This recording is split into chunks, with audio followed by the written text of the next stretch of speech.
Located in the Appalachian Mountains along the West Virginia border, Highland County lives up to its name. The county sits at an average elevation of 2,832 feet, making it the 16th highest average elevation for any county in the eastern United States. It's known for its cattle pastures, scenic beauty, and delicious maple syrup. We're a really resilient group, truthfully.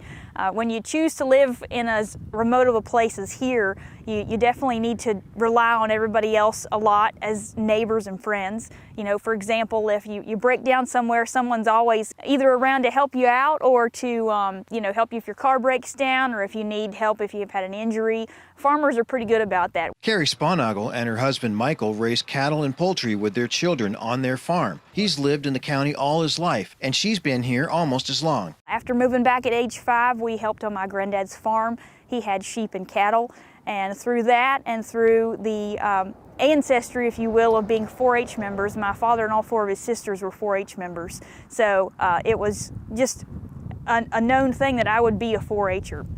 So I started showing market lambs as a kid at age 9 and went through all kinds of 4-H activities from contests to sheep showing. And then I went off to college to Ferrum, got a degree in agribusiness, and came back home and married Michael, started working on this farm.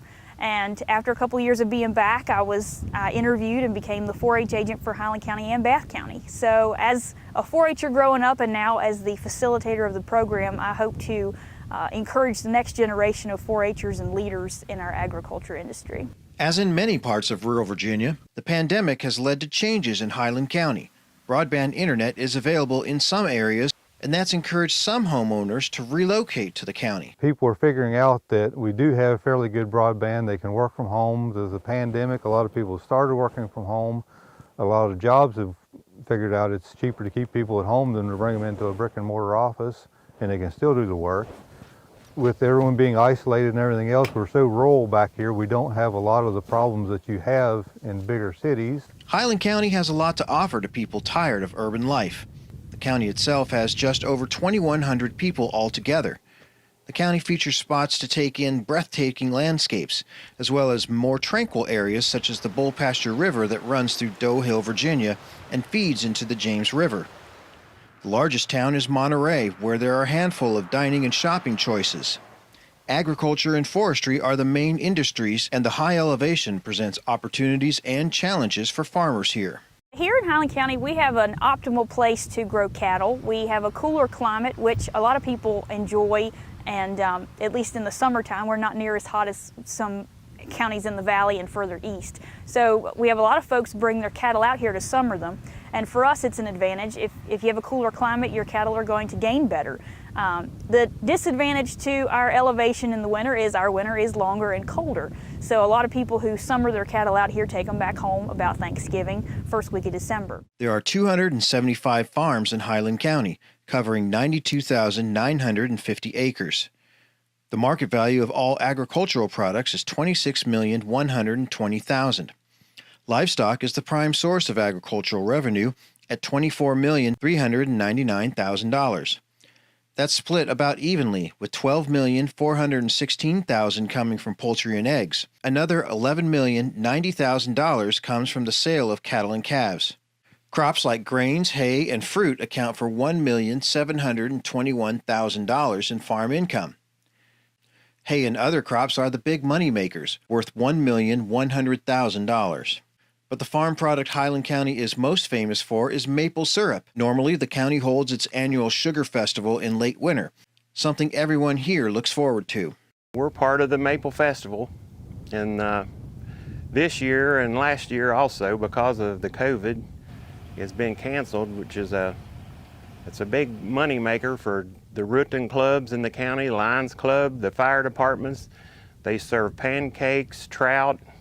It's going to be a big hit on the county, but this year I think it's about 8 sugar camps, I think, are going to be open to the public, that people can still come, and we'll try to observe the social distancing rules that's in place at that time, and we welcome people to come if they will.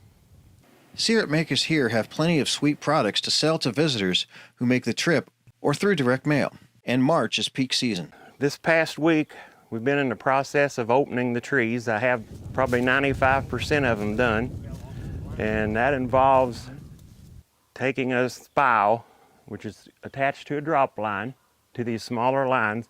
You find a clean area on the tree that hasn't been bored in several years, which you can see the holes grow back. And then this water flows through down into the main lines, which start off like 1/2 inch line or 3/4, and some of them into 1 inch, which is drawn into the sugar camp by vacuum. And once the process is over, you clean all the tubing with water, and once you're done, you plug your spiles back up so there's no insects or anything get on, so you have all the water run through and cleaned, which is a long process. Derek Rexroad also makes syrup from the trees on his property, in addition to raising sheep and cattle. Altogether, they tap around 1,000 trees in a good year, producing about 3,400 gallons. The thing that I like doing most on the farm is working in the woods, running tubing to the maple trees.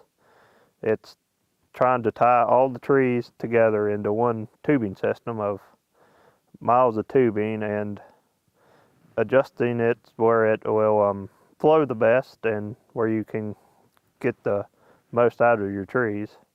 It's enjoyable because it's like putting together a big puzzle. This iconic sugar maple tree sits near the entrance to their property. Normally during the Maple Festival, which happens in March, we normally have our tree behind me is normally tapped with buckets hanging on it, and on a good sunny day it's sugar water dripping into the buckets, and people that visit here, they like to go in front of the tree and take a picture, and lots of them like to have a taste of sugar water dripping from the tree. And lots of people visit here every year, and they have a picture every year of them and their family in front of that maple tree.